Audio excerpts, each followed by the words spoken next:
All right, Settlers of Catan is almost here. We are a few days away. I have some days off. It's going to be excellent. I've been trying to make a starter build, and in doing so, I have found 5 ideas or 5 interactions that I am very excited to try out. The first one involves Weapon Master and Vera Nostra. With Vera Nostra, it counts as all melee weapon types, and this one gives you 25% more accuracy, 20% more area of effect, 20% more critical strike chance, 20% of leech is instant, and 30% more damage with hits against enemies on low life, and that does include ailments. That is a monster node for that sword, and it's going to be excellent. However, I'm probably not going to plan to get this anytime soon, because I'm guessing Vera Nostra is going to be a very expensive chase item for the first 3 days. Maybe 2 days, but it's definitely going to be the first day. This bad boy is going to be pricey, so don't plan on getting this guy early, and I don't plan on getting that guy early either. So Weapon Master, first one I'm super excited about. The next one, also on the same class, is going to be War of Attrition. This is going to be 100% more damage if you've been in the presence of your enemy for 100 seconds. Now, why I'm excited about War of Attrition is it does not say melee damage, attack damage. This can be spell damage. War of Attrition can be working with spells. Based on how it's worded, this works for spells as well. This is 100% more spell damage if the enemy has lived long enough. So let's say you're a lazy player or you're a bad player and you want to cast some spells. You can get something like Stormbrand, which doesn't do a lot of damage, but it sticks onto the enemy and it's really easy to play. You can do a low life Stormbrand build by grabbing this bad boy. These block nodes are going to be excellent for a low life storm build, and you can also use this guy with certain items for a spell build. For instance, 20% more critical strike chance while wielding a dagger. It does not say 20% more attack strike chance or weapon strike chance. It just says 20% more critical strike chance. That should also apply to spells. The same is true for 20% more area of effect while wielding a mace or scepter. This also should apply for spells. So if you got a spell that you need more AoE for, throw on a scepter. If you want some crit, throw on a dagger. And the axe should also work for more damage with hits on enemies that are low life. None of those really specify that it has to be melee. Now, more accuracy, obviously that's a dead node, and leech while you're wielding the claw, unless you have spell leech, which I believe it will turn energy shield leech into instant leech, but I'm not sure on that. But anyways, this will work with spells, but more importantly, you can get an ultra tanky build with lucky block and build whatever you want. Take your most OP skill and just focus purely on your defensives to the most of your ability. And then once your defenses are to the point where you can't die, then you can work on adding a little bit more damage. But what you can do with this is try to get like 2 to 5 million DPS, which is not hard to do, and then pair that with the most bonkers defense you can think of, and then you'll be able to clear T16 maps relatively easy with 2 to 5 million DPS. And then when you go into those bosses, it's essentially going to double your damage up to 10 million. And those bosses are all pretty achievable and attainable relatively quickly at 10 million DPS if you have the defenses to match. I think War of Attrition is going to be absolutely insane for things like hardcore and just players that want to kind of chill, and they're not racers. They just want to fight this boss. They don't mind if it takes a while. And also a couple bosses, they introduce themselves for at least 100 seconds, so they've been in your presence that long, so you're already going to be doing that 100% more. War of Attrition, excellent.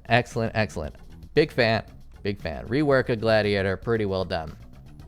Now, number 3 is probably what I'm going to end up starting, and we are talking about the new reworked Perfect Agony. Perfect Agony. Damage over time multiplier for ailments is equal to critical strike multiplier. Critical strikes do not deal extra damage. Non-critical strikes cannot inflict ailments. So you're going to want to be 100% crit all the time. And your crit multi is going to equal your critical multiplier. Now, I assume that does not work for something like this, which says 25% to damage over time multiplier for ailments from critical strikes. I think that's a different damage over time multiplier stack. Damage over time multiplier from this is guaranteed to work, and I'm like 90% sure that damage over time multipliers that apply to specific weapons like daggers, 30% crit multi with daggers, I think that's also going to apply. I think that is going to apply to the multiplier. But if not, you can still work around it, and instead of grabbing damage nodes from things like daggers, you can just grab damage nodes generically here, and then there's some over here which should work, even though they say for attacks, for melee, this should work as well. And that damage over time should be able to apply to ignites, to bleeds, and to poison, all at the same time. Now, ignites and bleed are going to be kind of hard to combo. There is a dagger out there that does bleed and ignite, which might be kind of cool and interesting to play with, but poison and bleed is going to be super easy to do with this new interaction. So all you really need to do for bleed, to add a lot of bleed damage, is grab this node here. This is going to give you 10% chance to cause bleeding. If you have a lot of attack, you can do that. If you need a little bit more chance for bleeding, you just grab one more node. But you just grab this, and then this bad boy, 30% critical strike multiplier against bleeding enemies. I don't know how that's going to stack with, I forgot what it's called, with Perfect Agony. I don't know if that's going to go onto the dot multiplier stack or if that's going to go into the trash stack. Doesn't matter, because the bottom line is going to work, which is 80% increased critical strike chance against bleeding enemies. 80% critical strike chance is really high. We want to get to 100% critical strike chance, so that is super easy. Now, it also says 25% chance to aggravate bleeding on targets. Now, this just makes it seem like the enemy is moving. This is really strong. So you're going to be able to apply bleeds, and it's going to make it seem like it's moving. You don't need to worry about, I wouldn't worry about Crimson Dance if you're doing a combo situation. Just hit with one bleed, and you can have a low bleed chance, like 20%, and it's going to be fine. You're not going to hit with the highest bleeds, but you're going to hit fast enough. They're going to make the hard enemies bleed and die. Now, you can find ways to get more bleeding. And there's a lot of easy ways to do that, so you can do that as well. But I am super excited about the concept of a hybrid dot build using Perfect Agony. Oh, and obviously Nightblade, right? Perfect Agony with the Nightblade support. Forgot to say that. I was thinking Nightblade the whole time in my head. You do Nightblade support, that's going to give you another like 130 multi plus crit base chance. Super, super attractive. Excellent. It's going to be great. And there's also a little combo you can do here with this dagger.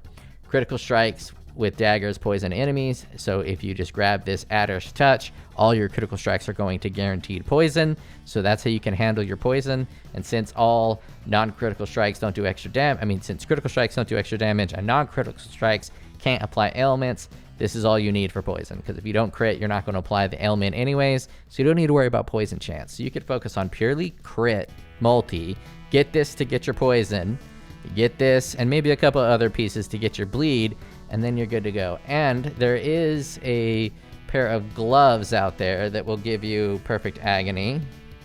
Perfect Agony POE. Unique right here. Replica at Zeri's Equity Vault Gauntlets. You have Perfect Agony if you've dealt a critical strike recently. And you're going to be doing 100% critical strike chance. You might even need that ant. And the life is good, so this isn't that bad of a pair of gloves. This is a pretty decent pair of gloves, and it is an option for you to get Perfect Agony without traveling to the Perfect Agony tree. Perfect Agony is going to be very good this league, so I think some of the more common Perfect Agony items are going to be expensive. But there is an item that probably is not going to be that expensive, and I'm pretty sure it's going to be my league starter, and that is a Rune Dagger by the name of, I don't know, but we'll find out together, Mark of the Doubting. You throw two of these daggers on, and you're going to have a 100% chance to bleed and a 100% chance to poison. And with the way the skills now work, this 270 increased physical damage is now a little bit stronger than it was in the past. It's going to be able to synergize well, and if you can get some flat damage on top of that, even better. This dagger should be the best it's ever been. It's not going to be an endgame dagger, but this dagger should take you to T16 relatively easy when you're doing a dot multi build using Perfect Agony. I do believe I am going to be using this dagger, a pair of them, as my starter weapons. I think they're going to be relatively inexpensive. I think Beanos might be pretty expensive. I'm really expecting a lot of these melee items to just be astronomically expensive. Another build I was thinking of doing was a Kingmaker Axe, Dominating Blow, Chieftain. that's going to be using auras and banners to pump up the dominating blow enemies. And with the auras and the banners, you can get a ton of extra damage on those little minion dudes. I think that would be really cool build. And dominating blow will benefit from the level 30. The dominating blow minions won't, but the level 30 astral call, it'll let your main dominating blow hit more. The minions don't benefit from astral call. They do benefit from splash, but not astral call. But either way, that'd be pretty rad. And then the third one, speaking of Mr. Chieftain, the fourth, this is number 4.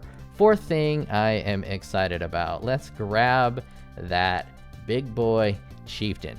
Now, the thing I'm mostly excited about the Chieftain is just the rearranging so you can grab this skill without a wasted node. Both of these nodes are excellent. You can either take the full path and get all of them, or you can take one or the other. Like if you're not using Warcries, you could totally go this way, and now you have the pops, which we have proven to be excellent last league.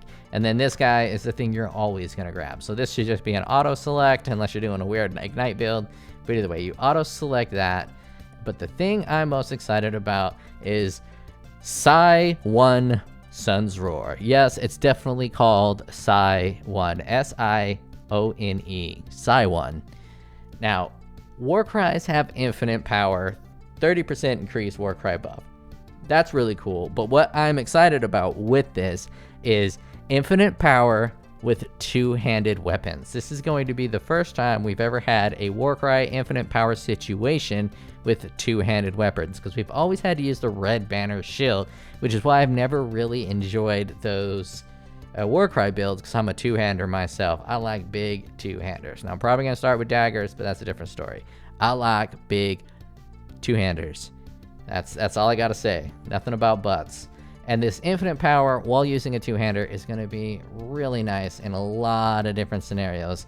I haven't even begun to think about all the possibilities, but the one that I would be excited about is using the Warcry that gives you increased movement speed, and then pairing that with the Warcry that gives you increased area of effect, and then pairing that with Cyclone. Just a basic ass Cyclone build, increased speed, increased area of effect, running around, spinning in circles, screaming at shit while you're spinning like a dizzy retard. It's going to be an excellent build. Now, when you're doing Cyclone, obviously you're not going to grab that, but you are going to grab that. That will be the Cyclone spinny, screamy build that I am really excited to try. Now, with the Chieftain and these nodes, the way they are at, you can totally be a complete badass.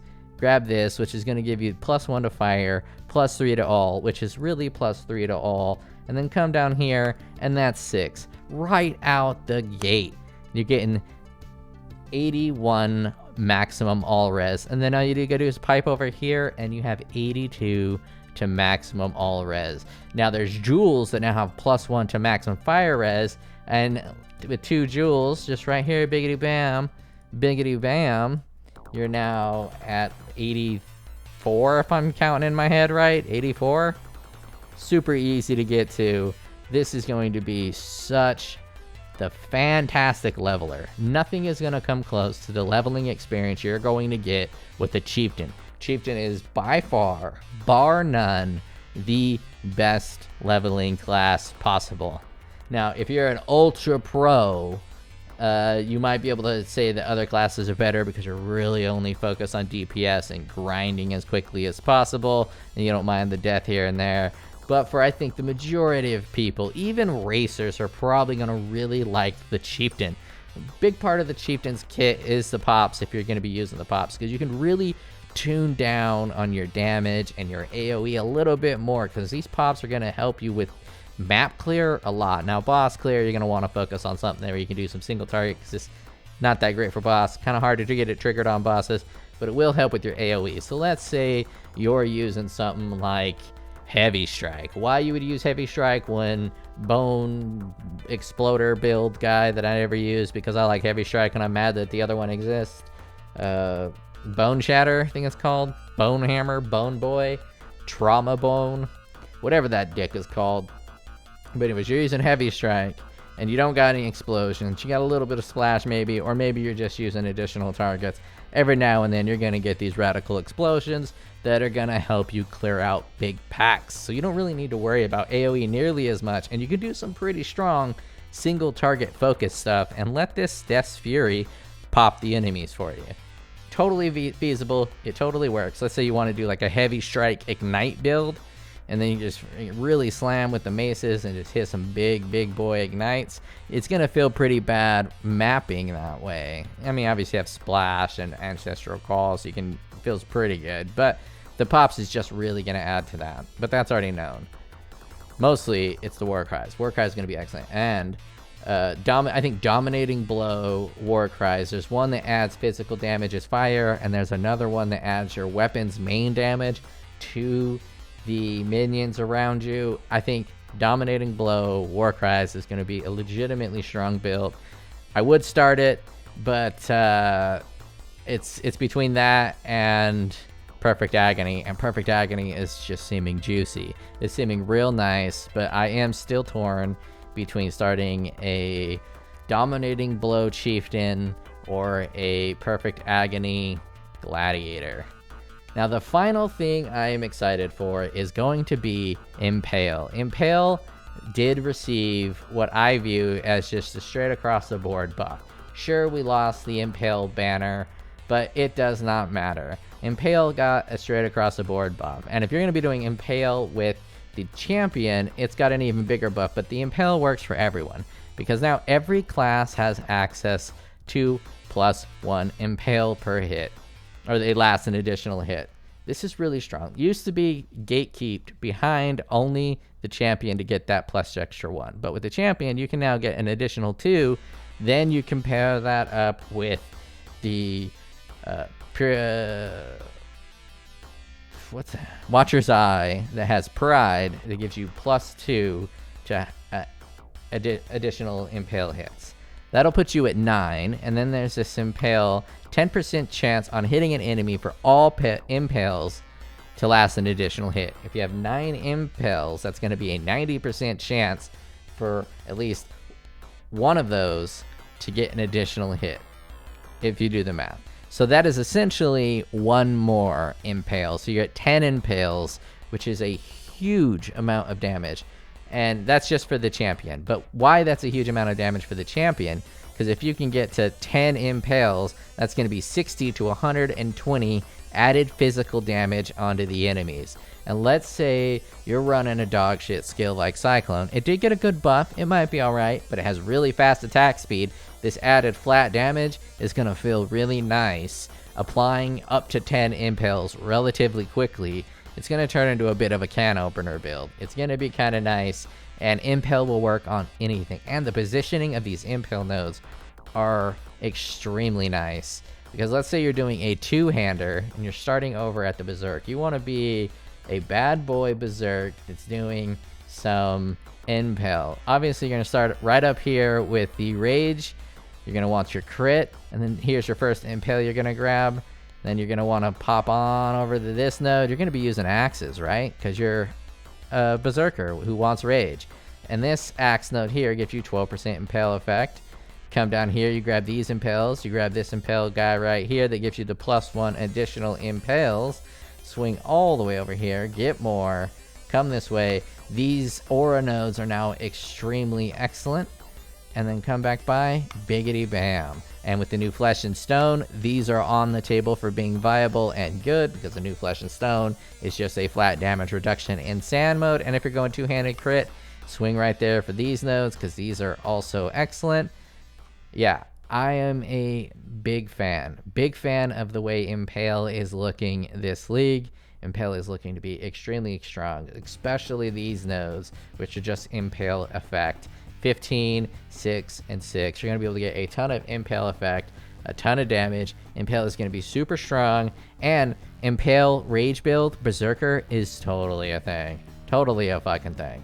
You can grab, even if you want to not run this load with the 10% increased damage taken, you can actually run these bad boys up here and get this more attack speed, because this attack speed is king for Impale builds. And a Berserker Impale build with Rage Even Cyclone to get some AoE would be so strong and so fun. And with the increase and the change to endurance charges and the fact that we now have access to 2 of these type of all res nodes, and you can get some pretty tanky, really tanky bad boys up in the Berserk area, up in the Chieftain area, up in the Juggernaut area. I would say Marauder, but I didn't remember it until the very end. Those are the 5 things I am most excited for in these patch notes. Weapon Master with Vera Nostra.